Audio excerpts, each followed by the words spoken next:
India, as a proud champion of pluralism, firmly upholds the principle of equal protection and promotion of all religions and all faiths. At the heart of this ethos is our principle of Sarva Dharma Sambhava. We condemn all acts motivated by anti-Semitism, Christianophobia, or Islamophobia. Mr. President, I take the floor to explain India's position on this resolution. In our world today, we are confronted with escalating geopolitical tensions and unequal developments, resulting in a concerning rise in intolerance, discrimination, and violence based on religion or belief. India, as a proud champion of pluralism, firmly upholds the principle of equal protection and promotion of all religions and all faiths. Our rich history as a pluralistic and democratic nation, embracing diverse religions, has long served as a refuge for those persecuted for their faith. Whether Zoroastrians, Buddhists, Jews, or adherents of any other belief, they have consistently found in India a sanctuary free from persecution or discrimination.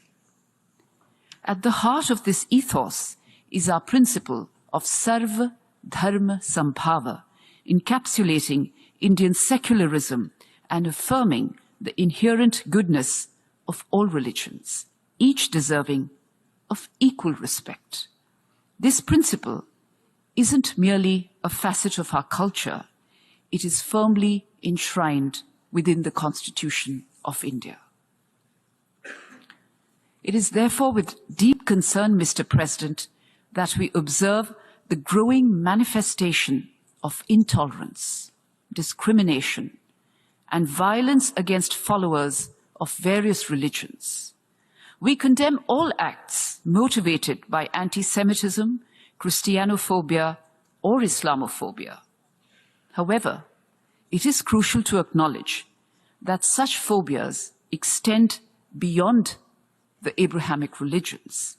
Clear evidence shows that over decades, followers of non-Abrahamic religions have also been affected by religiophobia.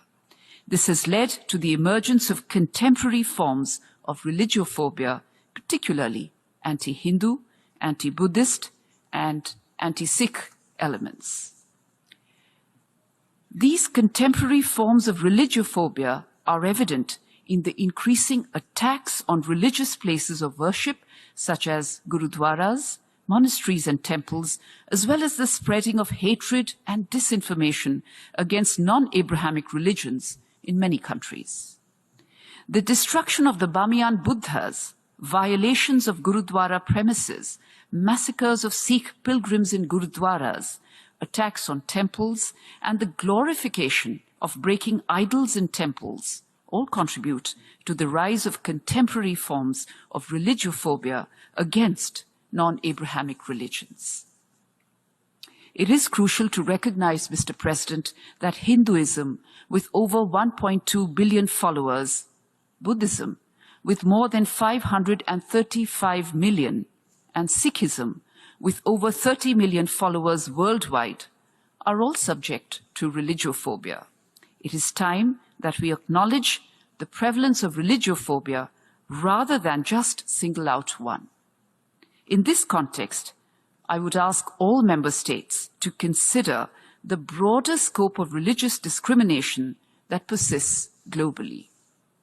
While the issue of Islamophobia is undoubtedly significant, we must acknowledge that other religions are also facing discrimination and violence.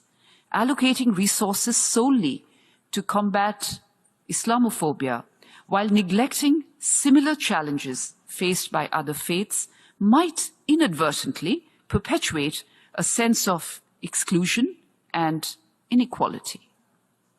Moreover, the substantial budgetary implications of establishing such a position prompt us to pause and reflect on whether this is the most effective use of resources.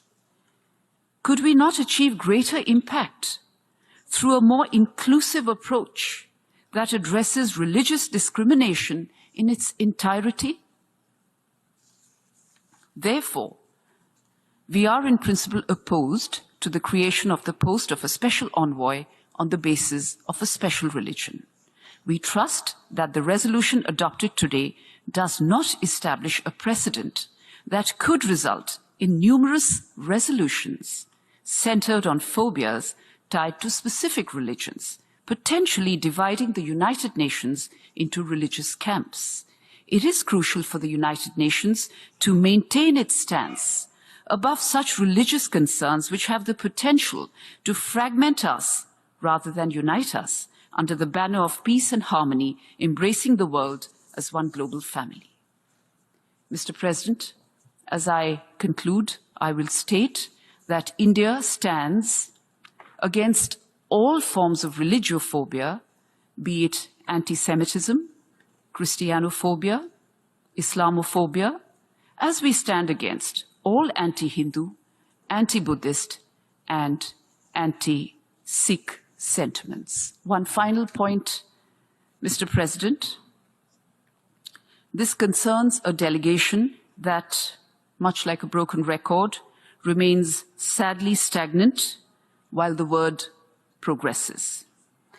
It is unfortunate indeed to witness this delegation's limited and misguided perspective on matters relating to my country, the more so when the General Assembly considers a matter that demands wisdom, depth, and a global outlook from the entire membership, perhaps not the forte of this delegation.